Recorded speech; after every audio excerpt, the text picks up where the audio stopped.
Hey folks, if you've ever wondered what duck habitat conservation up on the prairies looks like, this episode is for you. Today we're going to be talking with Dr. Scott Stephens and Graydon Garner about some of the work that we do specifically in Alberta. So we talk about everything from forage programs, wetland restoration programs, and a whole host of other things that we are doing up on the prairies to conserve duck habitat. And we also discuss some of the important funding sources that make this work happen. So stay tuned, and I think you'll enjoy this episode.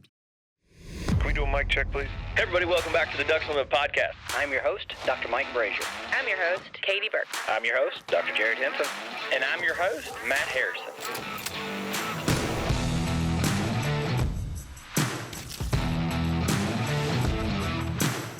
Welcome to the Ducks Unlimited podcast, the only podcast about all things waterfowl.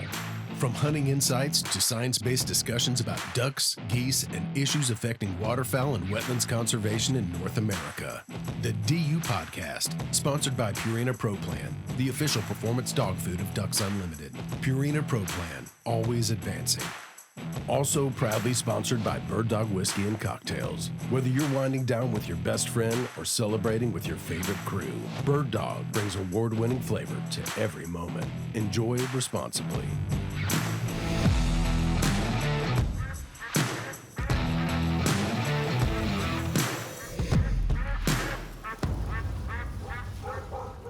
Hey everybody, welcome back. I'm your host today, Dr. Mike Brasher. And, throughout a lot of the episodes that we record, we talk about conservation programs that we deliver all across North America to benefit waterfowl and all sorts of other critters. The Prairie Pothole Region is, of course, our number one priority because of its importance to ducks here in North America. And today, we're going to talk a little bit about some of the conservation programs, the type of work that we do up there in the prairies, specifically Alberta in this case, to benefit ducks and kind of what that looks like. Joining me today, I have two guests, both remote. I'm going to start up in Canada right now with Graydon Garner of Agricultural Programs and Extension Specialist with Ducks Unlimited Canada. Graydon, thanks for joining us. Welcome to the Ducks Unlimited podcast. Thanks, Mike. Sure appreciate you inviting me, and I'm happy to be here. And Graydon's sidekick, shall we say, as an appropriate word on this episode, is none other than Dr. Scott Stephens.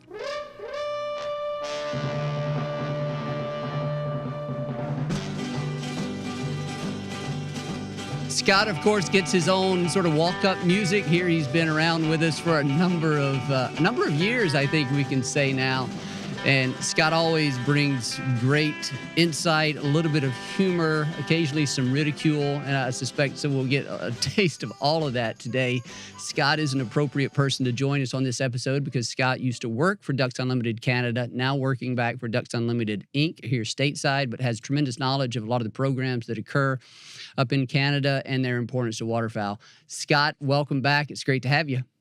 Yeah, thanks. Happy to join you guys today.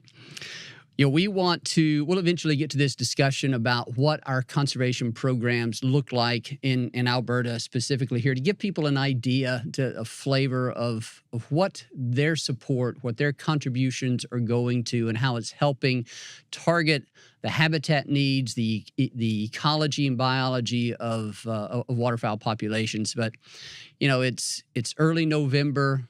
Graydon, you're in Canada. Scott, you just got back from Canada. We might save most of your expertise on sort of conditions for a little bit later, maybe a later episode. But Graydon, I want to start with you and have you give us an idea of what it looks like up there in Canada, wetland conditions specifically. You can talk a little bit about the weather and how that's affected the migration. I think it's delayed it. But let's start with what do wetland conditions look like up there in Alberta right now? Mike, we're talking, me and Scott here a little earlier when I first jumped on, and I was letting them know that, we're still dry. We had a better year this year overall. We had a nice cool start to the spring, so that really helped. We had a bit of runoff happen, and we had some early rains. Not a whole heck of a lot, but more than we've had in the last 3 or 4 years. It's been tough slugging, to be quite frank, over the last 4 to 5 years. A lot of basins have ran dry. There's still a lot of dry, smaller basins out there.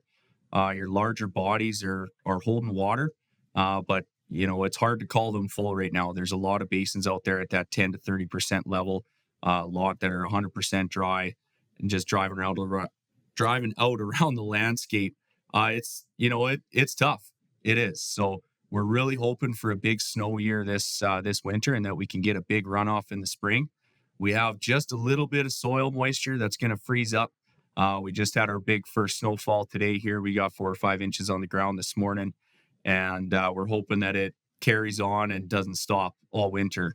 It's as agricultural producers, it can be a little tough dealing with those big snowfalls throughout the winter, but we're at the point where everybody's willing to go through it to fill some of these, not just wetlands, but dugouts for our producers. Even a lot of guys have been hauling water to cows for 2-3 years now, and that's getting old. So we got fingers crossed that it's going to be a big snow year. We're going to fill some basins up this spring. We certainly have our fingers crossed for that. Have you been able to get out and do any type of hunting? You and I met just earlier this summer when we were, I guess it was for Ducks University, and I don't even know if you hunt, so I'm kind of asking this question in the blind, but I see you nodding your head, so that tells me you do. Have you been able to get out and chase any birds or any kind of other critters?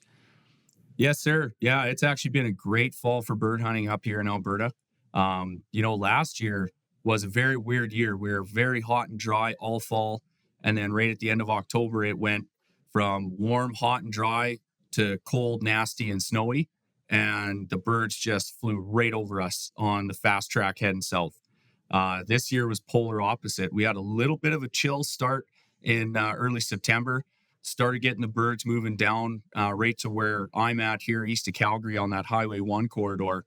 And then it got warm and they just sat there for about a month. And we had some real good shoots. There's a lot of birds in the area. So it was a nice change up from last year to, sneak away from the office an hour early here now and then to get out in the field and chase some birds. Well, I think I speak for everyone down here and in mid-latitude states and even the Great Lakes and other locations south of you that would say, when I say, we hope it gets cold, real quick, and doesn't let up until, with a lot of snow along the way, until, let's say, sometime February, March, April of next year. You probably would say differently, but just let you know what we're cheering for down here. Yeah, we can get pretty selfish sometimes up here. And, like I said, we're sure fortunate this fall, but just looking at what's happening outside there today, I think, these birds are going to be pushing hard. We got a lot of snows moving through right now, and that's kind of the big sign that the big push is happening. Greenheads are moving hard too. So the birds are on their way. Don't worry, boys. We left some for you. Not all of them, but we left some of them for you. Well, we would expect nothing less, so appreciate that. Now, Scott, I know you just got back from Manitoba on a hunt, but like I said a few minutes ago, I think what we want to do is wait and record a little bonus episode here, and folks will probably have already heard that if they tune into the Ducks Unlimited podcast regularly by the time this episode goes out. So a little bit of sequencing thing to deal with there as we talk about this, but we'll talk with you here in the next couple of days to get that report. What I want to do now is go ahead and get into this topic, and I want to back up a little bit in this conversation, Graydon, to give you an opportunity to introduce yourself more formally, what it is that you do, how long you've been with Ducks Unlimited Canada, and then what it is that you do in your position.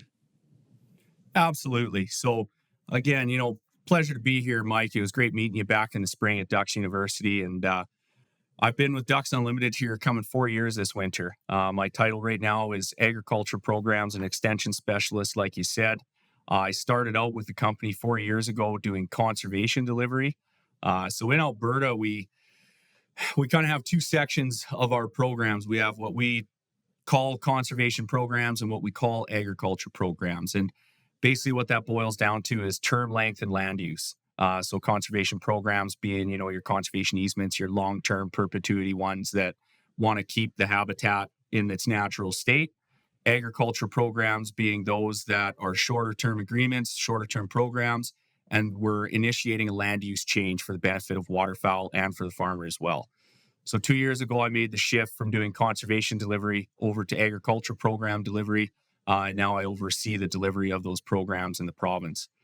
We have a whole toolboxes that we do. So throughout the year, depending on the season, agriculture being a very seasonal industry, Spring, summer, fall, very busy. Winter, we get into our extension side of what we do. So half of what I do being an extension specialist is all of our industry relationships with our agricultural stakeholders here in the province. So we work with grazing clubs, cattle associations, different things like that, to not only lend a voice in conservation and a perspective at the policy table, but we also work, we can find producers to work with at their events. We can go and have some speaking opportunities, networking opportunities, and that's how we do a lot of our marketing in the province is getting out there in that face-to-face action, right? Great. And I'm going to ask you a question here because I get this occasionally. I'm sure Scott does as well. When you think back, when you think about all of the things that you do that make you or allow you to be successful in the job that you have, what's one of the most important skills to have, like, given all that you kind of described there? You know what? It's kind of funny, and when I explain this to people, it takes them by surprise sometimes. But we're salesmen. That's what we do, and instead of asking for money, we're trying to give money away to benefit waterfowl, right? So we're out on the landscape and we're selling our programs that we have. Up here in the way we work in Alberta and all of Canada, working with Ducks Unlimited is voluntary. There's no legal obligation for producers to work with us, right? So we have to sell our program and we have to have the right programs to sell at the farm gate. If we have producers that are dealing with problem X or challenge X on the landscape and we come with solution Y, they don't have to sign with us if they don't want to. So we have to make sure that we have relevant programs to show up to the farm gate. But at the end of the day, what we're doing is sales, is we're pitching our mandate and our mission, and we're showing them how it can be a benefit to them as a producer. And that's what it is sales.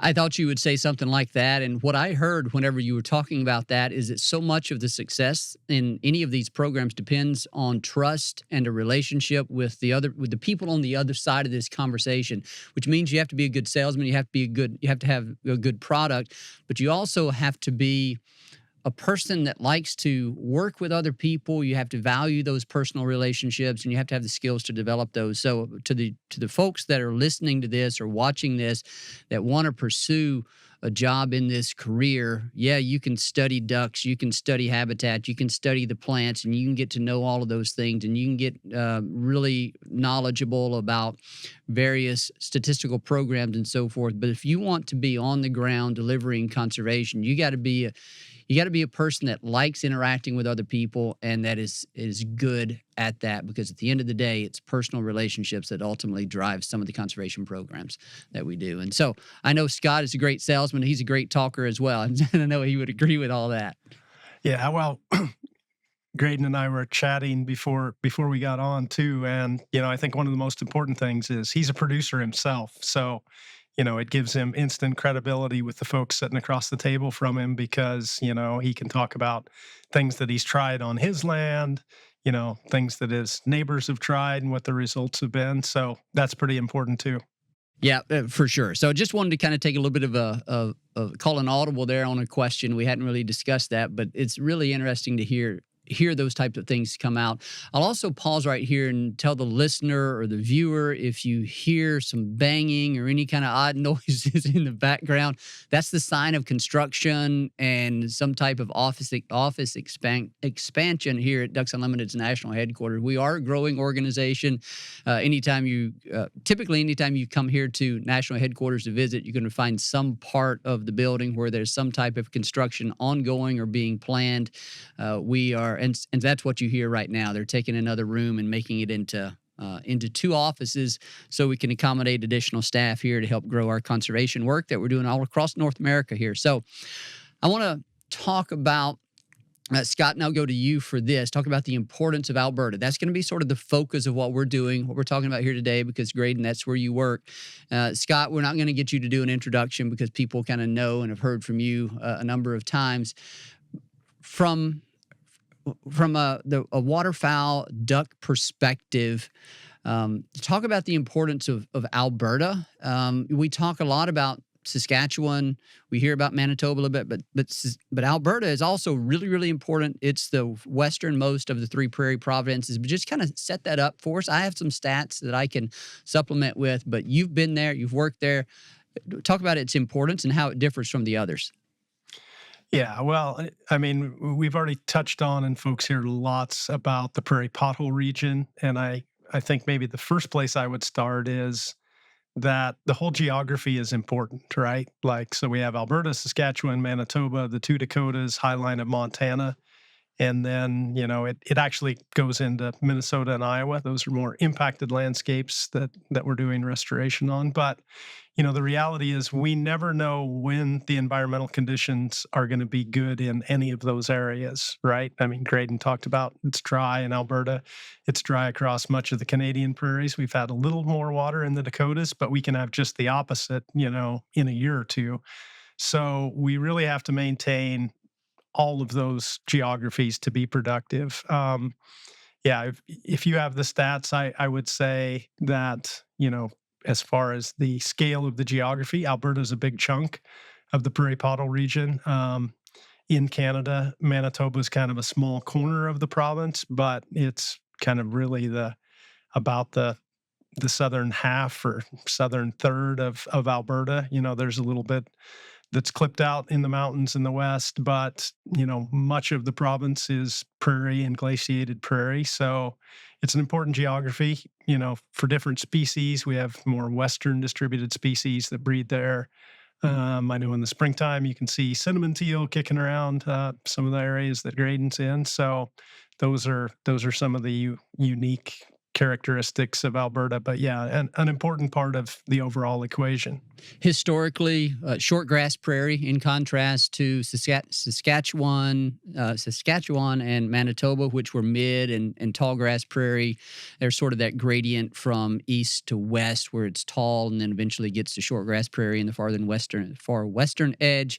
And partly because of that, mainly because of that, I suppose it's of outsized importance historically for pintails relative to some of the others. Probably when you look on a density basis. Now, that's one of the things that the numbers I have here don't account for is sort of the relative area that's captured in any of these different strata, but really, really important for pintails and continues to be. But from a total duck standpoint, if you look at the long-term average in southern Alberta, the long-term average comes in at about 4.3 million. And Scott, I just realized you asked me earlier before we started recording if we were going to be talking about averages, and I told you no, but actually we are talking about averages. So about 4.3 million total ducks on average. And you compare that to southern Saskatchewan, which is about 7.9, but then you compare it to a few of the other areas, southern Manitoba, 1.5 million, Montana and western Dakotas, 1.7. You get places like the eastern Dakotas that are at like 5.2 million, and then some of the Alaska, Yukon territories, 3.6. And yeah, so you can see that southern Alberta, that prairie region of Alberta, is probably the third or fourth most important breeding geography for ducks in North America, at least when you break it down according to the strata from the Waterfowl Breeding Population Habitat Survey report. So incredibly important. People in the hunters in the Pacific Flyway will be keenly interested in what happens in Alberta because it has a more western distribution coming from of birds coming out of Alberta, but it does also feed birds into the central Mississippi flyways. But anyway, just wanted to kind of set that up in terms of its importance, that prairie region of Alberta, and why we focus so much on it. I've never been, I guess I'm trying to think here, never been to Alberta in the fall to see how it compares to some of what I would see and have seen in southern Saskatchewan and Manitoba. So that's a box that has not yet been checked. We'll take care of that at some point. I guess let's transition to what it is that we try to achieve whenever we talk about habitat conservation for ducks in prairie Alberta. And Scott, let me throw this to you, kind of from an ecology standpoint. It's a pretty basic answer, I think. But what are we trying to do? What's most important from a duck standpoint and duck habitat conservation standpoint in that landscape? Yeah, well, first I'd start with the fact that we know from all the science that, it's what happens during the breeding season that's most important. So, we have a bunch of historic projects in places like Alberta that were more focused on migration and staging habitat. Those are still there, still provide those functions, but the new programs that are going on the ground are focused almost exclusively on breeding habitat. So we're really trying to either maintain wetlands and grasslands that are already in existence out there, or do restoration of those to provide more of that habitat to birds so that they can take advantage of those and be successful in reproducing during the breeding season.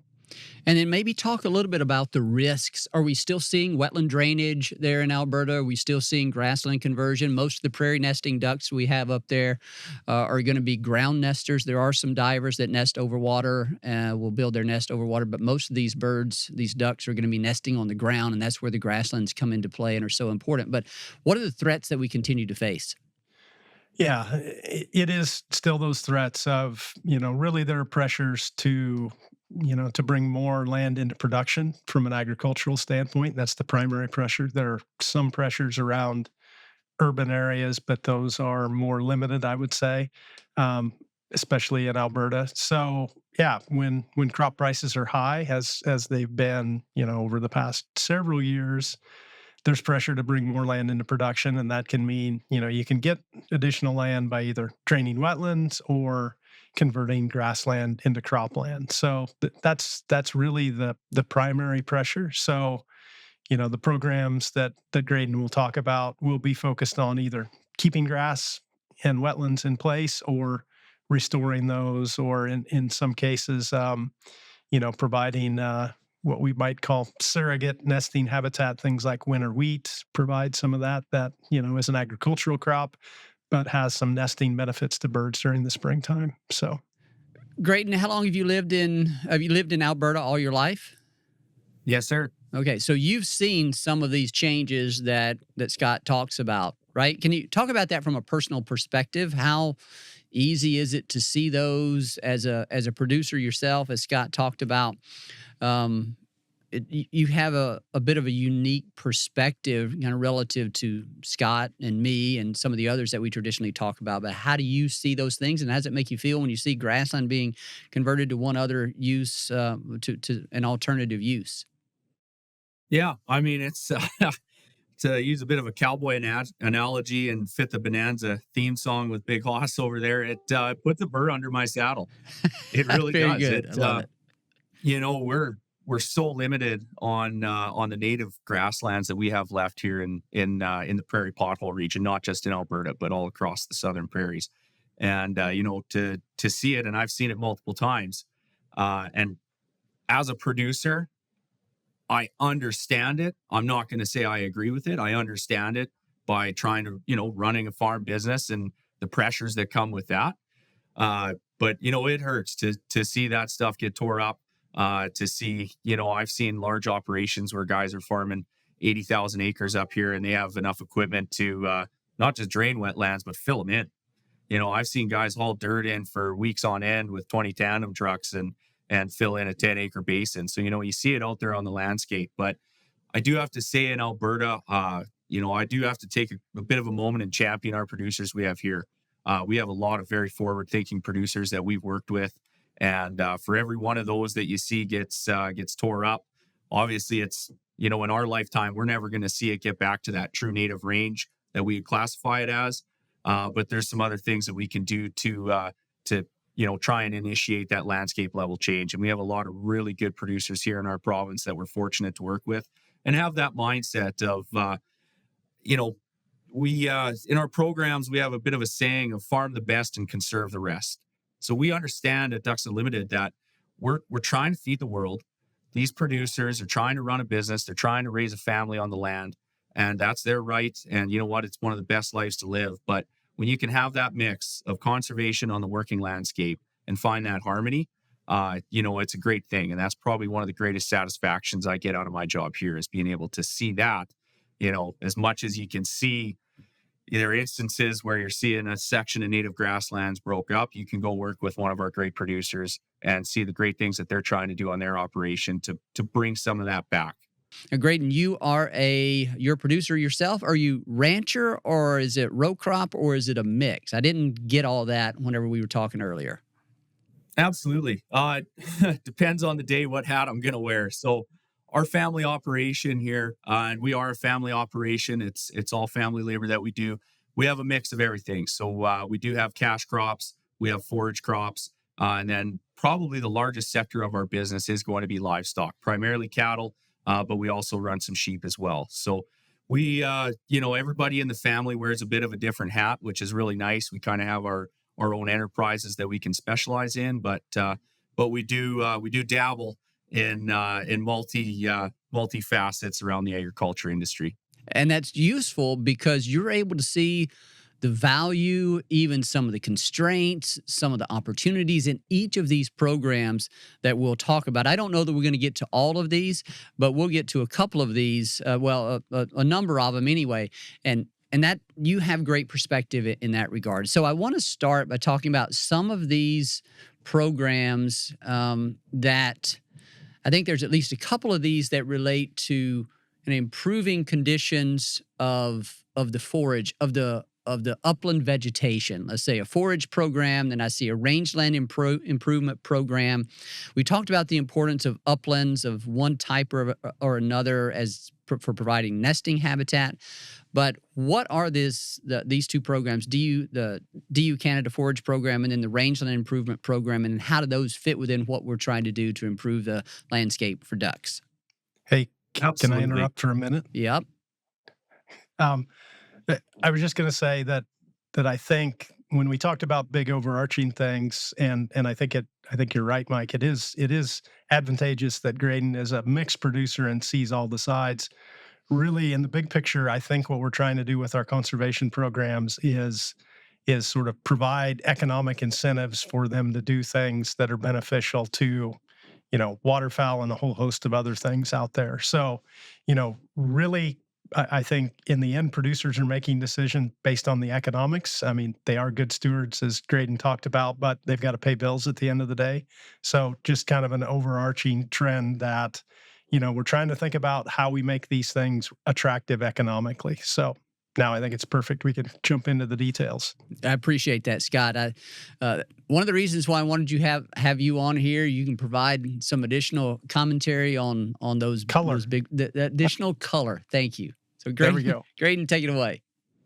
Absolutely. To expand on Scott's there, and it's so important that when we talked about sales here earlier on this episode, and when we're approaching, no matter what program we want to do with a producer, when we're approaching producers, we're not selling them more ducks. That doesn't make them money, right? So as much as that's our mission and our mandate, and that is our end goal, and that's what we're doing, that's not how we're approaching the farmer. We're going and we're talking about the economic viability. Some of them, like I said, in our province, we have some forward thinkers here. They're already going down the environmental goods and services train that their operation provides. So there's multiple different ways that we can approach it to a producer, but rarely are we ever knocking on the door saying, hey, if you do this, there's a high likelihood you're going to have more waterfowl nesting on your place in the spring. They love to see it. We hear about it all the time from our producers, and it's great, but it doesn't make them money. And if you want to be able to work with these producers voluntarily, it has to impact their bottom line. So it was a great point by Scott brought up about that. To tie into the forage program, so our forage conversion program we have here in the province, and we deliver this all across the Prairie region, it's one of the bread and butters of what we do. We impact probably the highest number of acres on an annual basis through this program.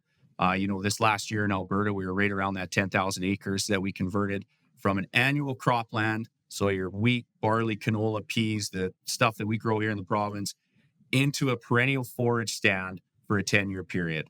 So we pay an incentive to producers to help offset that first year of production, because in your forage stands in your first year of production, you're really not going to get much. So that incentive we pays them really helps kind of offset that first year of costs. And then it's 10 years that they're keeping that forage stand in production. What Ducks Unlimited gets out of that is we're getting an increased availability of dense nesting cover for potential nesting habitat in the spring. Most of the projects that we do have wetlands right inside the field boundary. There's a few of them that have adjacent wetlands all around the field boundary, but we're delivering them in these target landscapes where these birds, like you said, that are they don't just need the water, they need the uplands as well during that nesting season. We're helping provide those uplands for them to nest in, right? Just one translation. Oh, sorry. I was going to say just one translation. I think forage is the common term, and what you hear all the time in Canada, I would say equals hayland for many folks in the U.S. So think hay if you're listening from the U.S. Thanks for the translation. You speak Canadian and American. Yeah, that's right. He's got both of his cards, eh? Yeah. But moving on to our rangeland improvement program. This one is actually more of a program that's meant to keep habitats in their natural state. We talk about, and I'm sure it's been talked about on this podcast before, is the conservation easements that we deliver. That's one of the pillars that we deliver here in the province. This is a very similar program. It's just a shorter time period, meant to add that level of flexibility that some producers might need in a farm transition era. Right now we're looking at an average age of about 55 years old for our agricultural producers here in the province. There's a lot of land about to be transitioned in the next 10 to 20 years to that next farm generation, to another producer. And it might be tough for them to make that full perpetuity commitment to a conservation easement. This is a way where we can facilitate that transition on these really nice native habitat uplands with lots of wetland abundance in there. And we can do it on a 10-year period and give them flexibility within their systems. And I'm sure the other thing that those programs do for you, Graydon, is also, it's probably rare that somebody's going to come in and say, yep, let me partner with you guys and sign something up forever. It's a way to sort of test and build that relationship. And then they kind of say, yeah, these guys have been okay to work with. Maybe I'm going to entertain that longer term commitment. Absolutely. Both of the forage and the rangeland improvement program, we call them door openers. They're what we would call an easy sell. And there's something that we can go that's, like he said, it's not a long-term commitment right off the hop. We can start working on that relationship, that trust. We can provide some advice. We can provide some services to them in that 10-year period. But our programs also complement each other really well. We have producers that come and they might do a forage conversion incentive program with us. And out of a full quarter section that's 160 acres, they might seed 60 acres back to hayland. Well, the other 100 is native upland habitat with 20 wetland basins on it. So once they do that forage conversion incentive and get the entire quarter section into an upland, whether it's tame grass or native grass, well, now that maybe fits our rangeland improvement program, and in the long, long run can turn into a conservation easement. So we can really shift and shape and be flexible in what we deliver and have programs that complement each other on the landscape. And again, to try and hit that landscape level change, because that's what we're dealing with up here is the risk that we talked about of wetland loss, wetland drainage, and grassland loss. It's landscape level. We're not looking at the micro level. We're at the 30,000 foot level looking at this. The one example that jumps to mind for me, Graydon, is I know, just a couple of years ago, we did the biggest conservation easement we've ever done in Canada with the McIntyre Ranch. And I know as I looked back in the history, it was like 25 years before that, we had done grazing programs with them on their ranch. So, it didn't start with perpetual protection of 55,000 acres. It started with some grazing programs, some of those entry programs that you talked about. But down the road, they decided that that was an appropriate thing to do in partnership with us and Nature Conservancy Canada. So, absolutely, that's a great example, Scott. And each of these things that you're talking about has in common a boots on the ground type of approach. These things don't just happen without the people that are out there knocking on the doors, that are driving through the farm gates. again, it comes back to that to make this happen. I want to stick with the sort of the upland aspect of this, of what we're trying to achieve, improving, recovering, developing surrogate nesting habitat for ducks in some way or another. And this is a topic that I think we've touched on a few times, and it's winter cereals, the agricultural crops that are grown during winter, such that they grow, they begin to germinate and grow throughout the winter, and then sort of take off. I guess they were sort of dormant during winter, but then they take off in the spring, and then that growth sort of emulates nesting habitat, short grass nesting habitat for some duck species. And there's been some work showing that that type of situation is valuable for nesting ducks, and that's something we've invested in. Graydon, talk about where we are on that. You and I were discussing earlier this year, we've heard a lot about winter wheat as the primary crop that we've historically targeted through that program, but you were saying that there's actually some traction in a few other types of grains now. Give us the rundown on where we are with winter cereals. Absolutely. So over the last 30 years across the prairies, Ducks Unlimited Canada has had a very close tie to the winter wheat crop. As times have changed, as the landscapes have changed, as agricultural operations have changed, so have the crop varieties, and so are the crops that are being grown. We took our winter wheat initiative here in Alberta, and last year we changed it to a winter cereals initiative.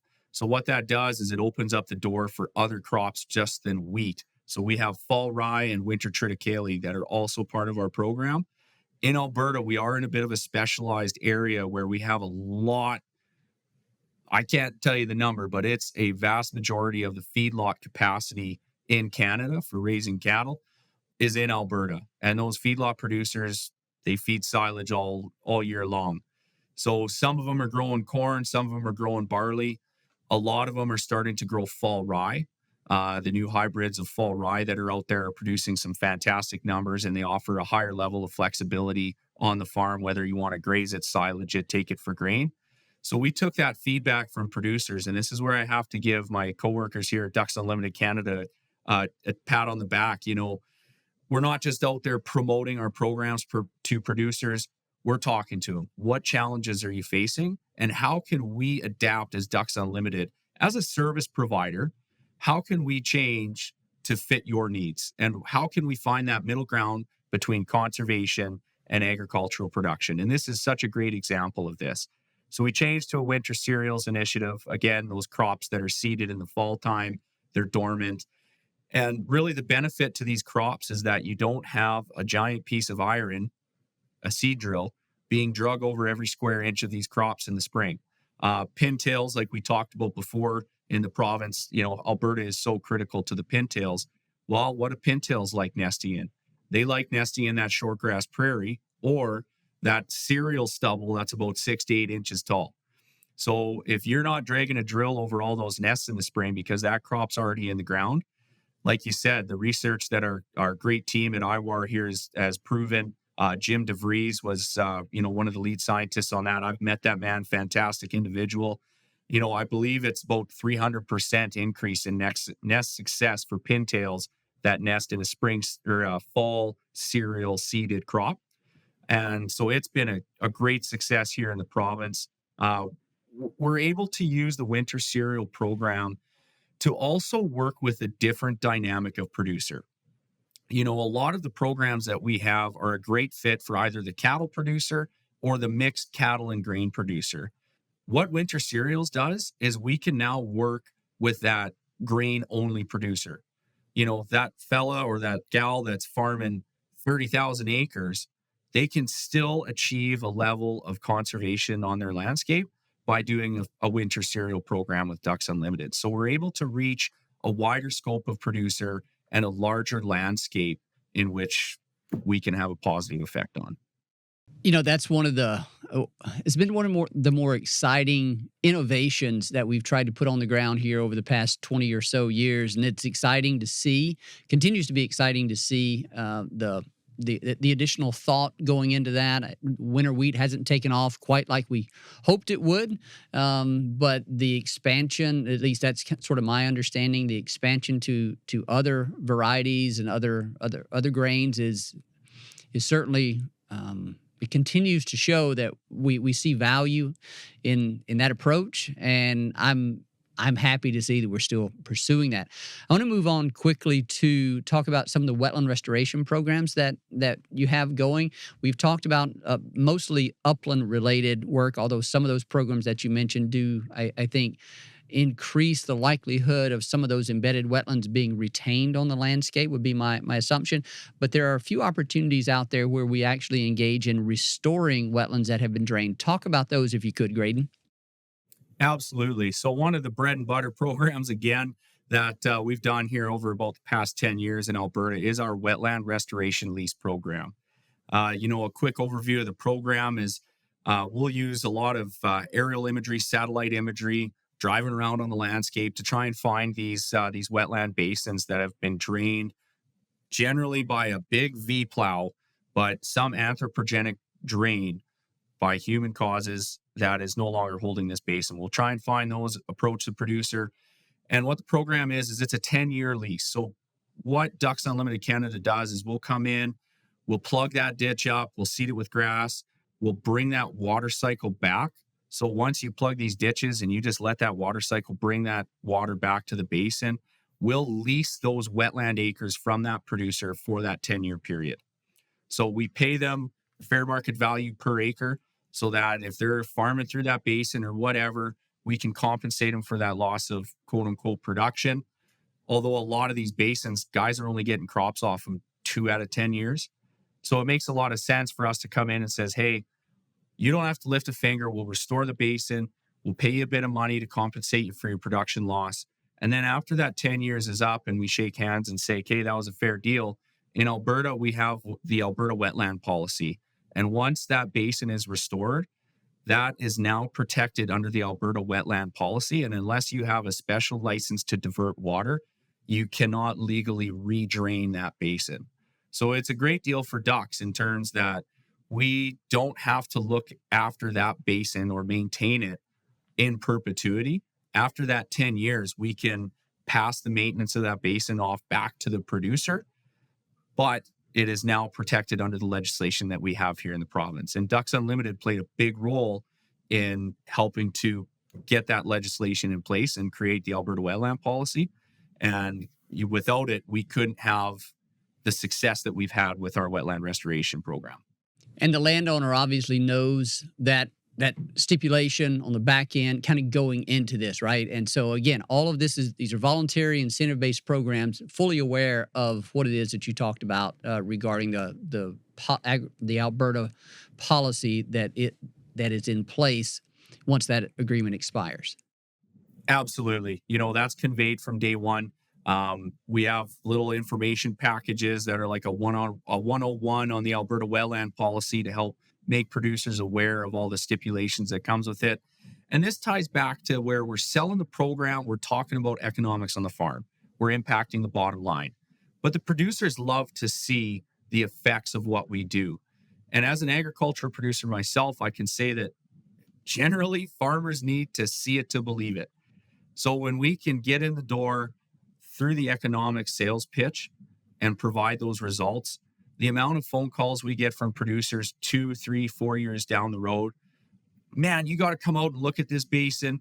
You won't believe the amount of ducks that are on there. This is awesome. They love it, right? It's such a feel-good thing. They're producing that on their land. They have a stake in it. These folks love their land more than anybody else in the world. So when we can facilitate that sort of change and see that change in mindset, it's extremely gratifying. Guys, we're going to have to start wrapping this up here.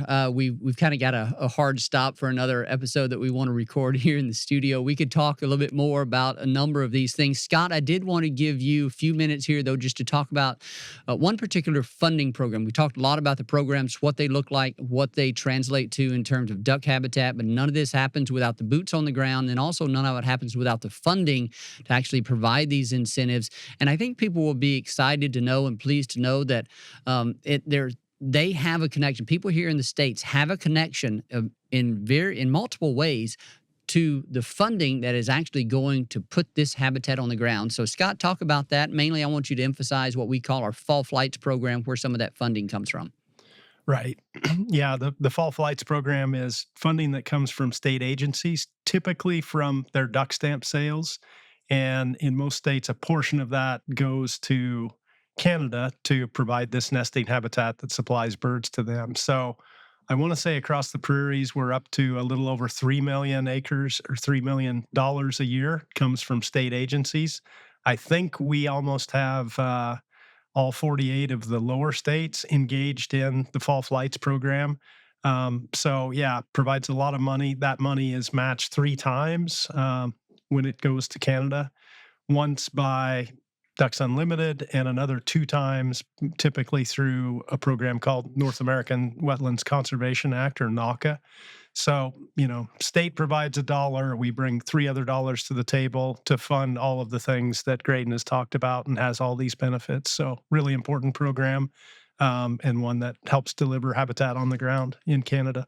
And like I said, there's multiple pathways by which the listeners of this, supporters of Ducks Unlimited, and duck hunters in general contribute to those funds. If you purchase a duck stamp or I guess a duck stamp or hunting license through various states. I'm not exactly sure the pathway of all of the funds in every state, but I know some of it relates to the purchase of stamps, and then they use that money, as you described, to fund this work. Contributions that people make to Ducks Unlimited also are a big part of this. So this was an opportunity to provide, I guess, a brief look and description of how your support, your contributions to Ducks Unlimited actually affects and drives habitat conservation on the ground in our highest priority landscape, Alberta being this example. So sorry about that. I bumped the microphone there. As we wrap up here, I want to give each of you a minute to kind of talk about, to add any final comment. Scott, I'll start with you. Yeah, I would just say that I think, as we've talked about this, really the one strategic advantage that DU has all over the continent is our ability to have those people on the ground like Graydon who are able to work with landowners and deliver the conservation work. We're better at that than anybody else on the continent, I would argue, and that's really an organizational strength and something that has led to the growth and success that we've seen over more than 85 years now. And then Graydon, to you. Absolutely. My final thought just has to be a thank you. Thank you to our agriculture producers that we work with. That's one of the greatest pleasures of being able to work with DU, is the people that we get to meet and the places that we get to see. And the work that they do is second to none. And thank you, huge thank you to all of our supporters north and south of the border. We don't get to do what we do without you guys, and we don't get to do what we do without the producers. So I'm kind of in the middle between the supporters and the producers. And I think it's the best place to be, because we just have the best of both worlds in our supporters, our volunteers, and everybody that has the same level of passion that we do for Ducks Unlimited. And, it's just such a pleasure to be here. Thanks to you guys for having me. It was really great to expand on this and be able to talk with you guys and hopefully provide some insight to folks south of the border. Graydon, we thank you an awful lot for sharing your time and joining us here on the Ducks Unlimited podcast for the first time. I doubt if it'll be the last time. We appreciated all the insight that you brought, and I know there's other things that you'll be able to talk with us about in the future, so appreciate that a lot. Scott, same thing to you. Thanks for always being a willing participant on this. So, again, thank you guys for joining us here. Absolutely. Always happy to join. I also want to thank our producer, Chris Isaac, for the great job he does with these episodes, and all the other folks that are now producing the video component of this. Got a lot of folks involved in these things now, and so hope y'all are enjoying this. We thank you for listening. If you're listening on the audio version, we thank you for watching. If you're watching on YouTube, most importantly, we thank you for your support of wetlands and waterfowl conservation.